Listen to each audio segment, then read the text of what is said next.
Na última terça-feira, dia 14, os trombeteiros do Apocalipse, como foram apelidados, finalmente desceram do dedo de Deus, que é um pico que fica no Parque Nacional da Serra dos Órgãos, ali entre Guapimirim e Teresópolis, aqui no estado do Rio de Janeiro, depois de 12 dias lá em cima, tocando instrumentos feitos de chifres de animais. Embora tenha virado manchete, lacrações como essas não são novidades no meio evangélico.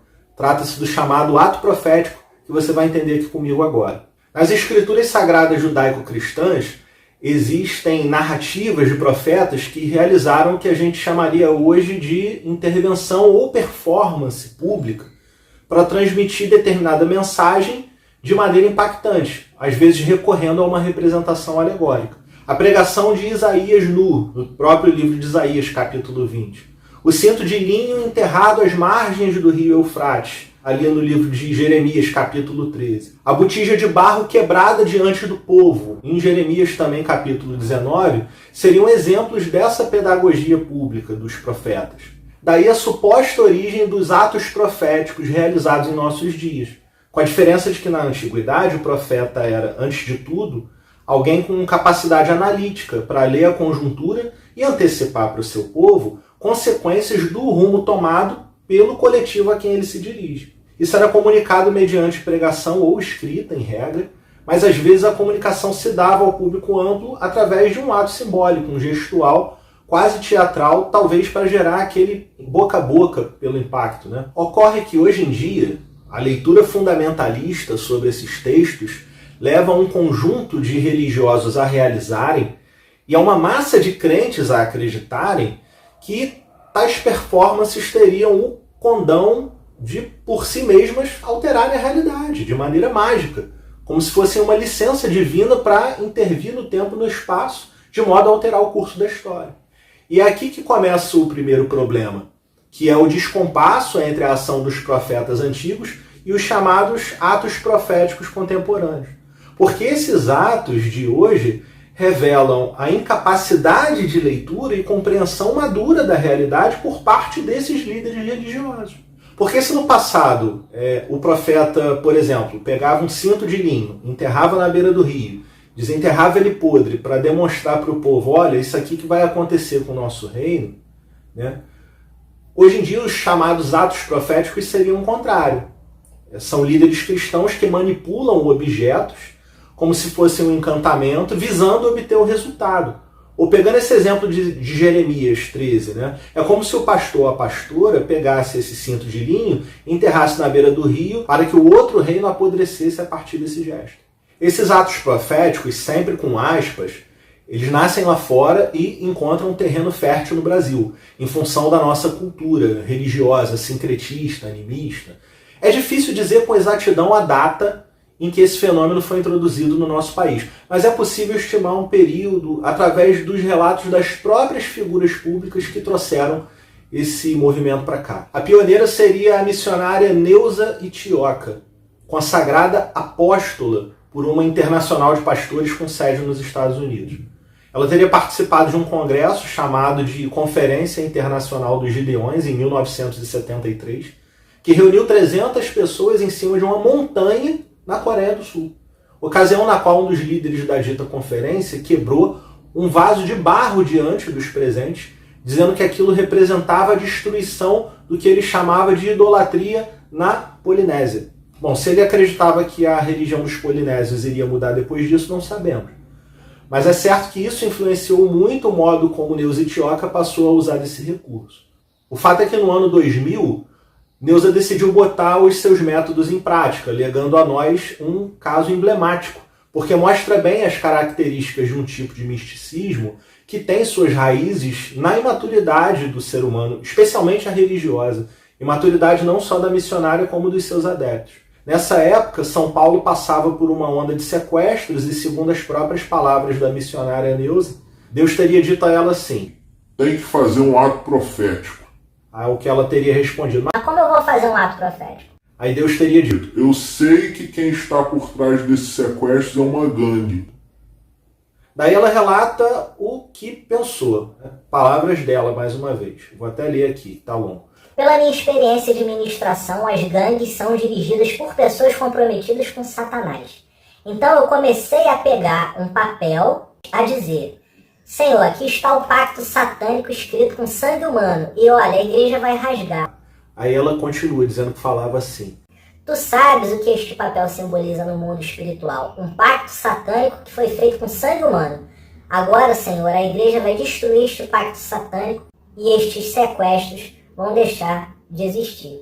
Vejam, é uma espiritualidade muito sedutora para quem tem uma visão infantil da realidade. Bastaria escrever os problemas em papel e rasgá-los. Isso lembra muito aquela coisa que a gente chamava antigamente de simpatia, né, que via nas colunas dos jornais. Aí do lado da coluna de fofoca vinha o horóscopo e a simpatia. Né?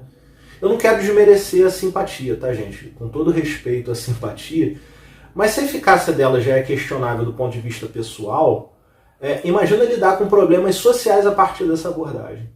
Então, no caso dos sequestros, a gente joga fora então toda a análise econômica, sociológica, todo o trabalho da criminologia, né, de segurança pública, e simplesmente faz um ato profético, com meia dúzia de pastores trancados num templo, e aí a realidade melhora.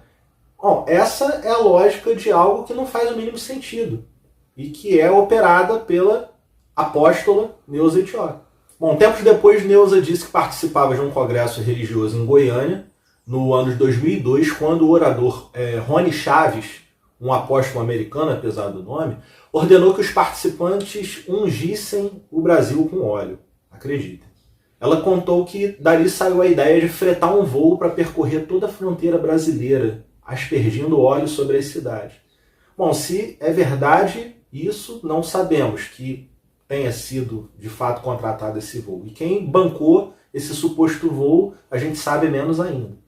Segundo a própria Neuza, depois disso ela foi procurada por uma moça que também teria participado do congresso e que disse ter passado uma semana jogando óleo em todas as ruas do bairro do Brooklyn, em São Paulo.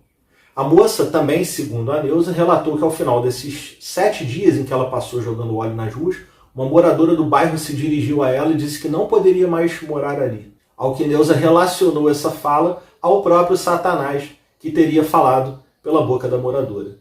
Bom, eu poderia narrar outros fatos, como o que um teólogo batista, amigo meu, testemunhou quando era membro de uma congregação batista do subúrbio do Rio, 20 anos atrás, que foi um preletor convidado que disse ter recebido de Deus uma ordem para afundar um cofre no centro da Baía de Guanabara, simbolizando que toda maldição sobre a capital fluminense seria quebrada ali.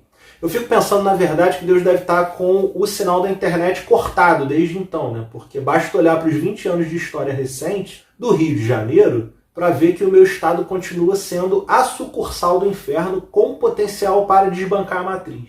É que o pastor da igreja desse amigo meu passou a integrar, desde a virada do ano 2000, uma organização chamada de Movimento Apostólico, que é a maior fiadora dessa lacração gospel que eles chamam de ato profético.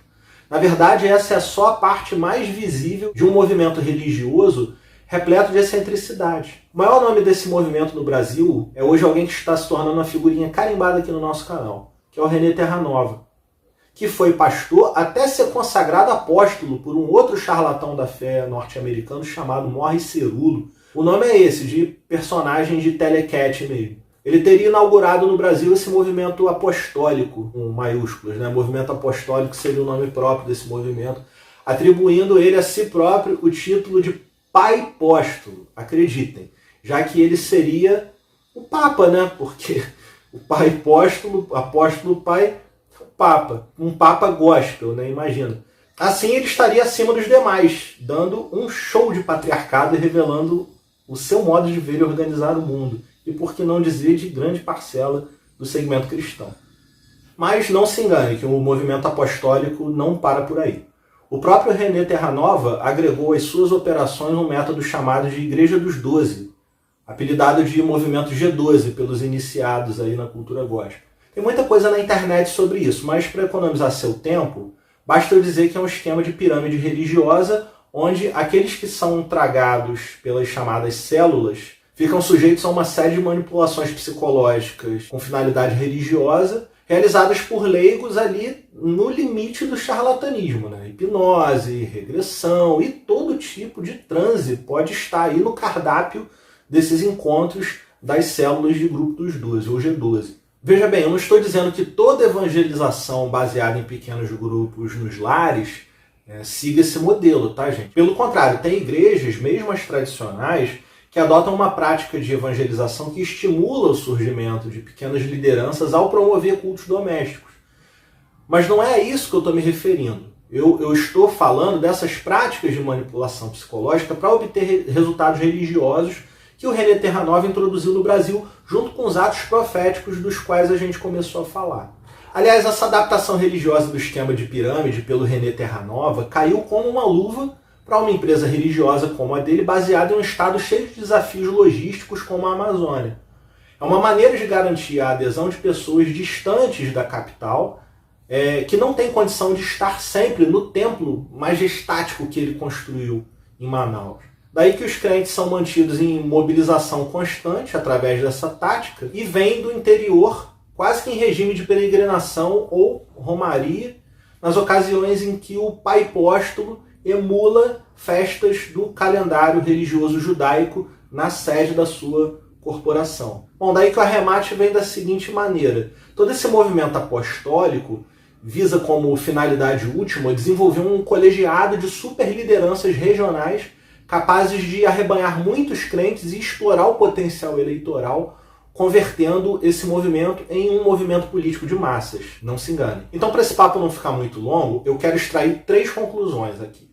A primeira é de que os trombeteiros do Apocalipse, lá do Dedo de Deus, seriam só mais 2 dos milhares de fanáticos que a gente tem nesse nosso Brasil varonil, mas que por diversas razões esses 2 acabaram ficando famosos. Eu poderia dizer aqui algumas razões, as 2 principais, né?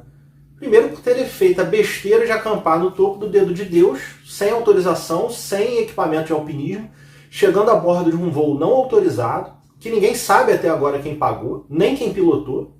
E também por causa do momento político em que a gente vive, em que a extrema-direita tem aparelhado amplos setores da igreja brasileira. E aí muitos cristãos têm se tornado militantes cada vez mais ativos, num momento em que Jair é tratado cada vez menos como Bolsonaro e cada vez mais como Messias, se é que vocês me entendem. Daí esses grupos se sentem mais à vontade para desempenhar todo tipo de protagonismo lacrador num ambiente messiânico do ponto de vista político e religioso.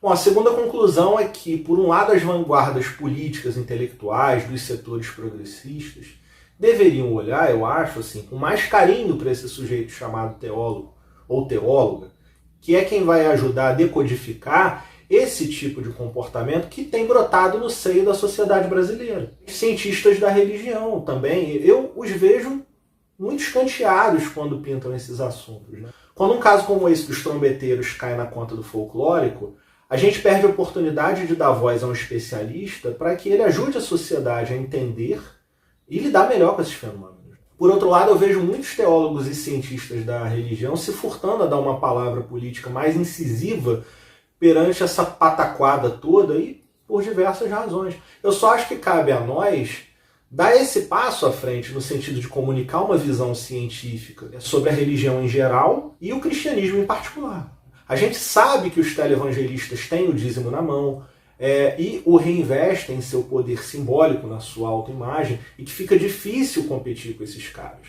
Mas a gente tem que assumir também que esse enfrentamento tem que ser feito, né, num trabalho formiguinha mesmo, não pela autossatisfação individual, mas no sentido de articulação de redes, túneis, distribuição de tarefas, porque o estrago que essa turma vem fazendo já ultrapassou a esfera privada há muito tempo. Bom, por fim, a última conclusão que trago é de que esses atos proféticos são só a ponta do iceberg de um movimento muito mais amplo de natureza político-religiosa. Os expoentes do movimento apostólico no Brasil de hoje, que bancam os tais atos proféticos, são justamente os pastores que participaram dos atos antidemocráticos no último 7 de setembro, junto com Bolsonaro na Paulista. Sendo o principal deles, como eu disse, o René Terranova. O movimento apostólico, representado por ele, tem uma clara agenda de fragilização do Estado laico através do lobby religioso junto aos mandatos políticos. Esses pastores eles se aproximam de deputados, senadores, chefes de executivo, oferecem seu rebanho como base eleitoral e apresentam uma pauta política que funciona como um contrato entre as partes.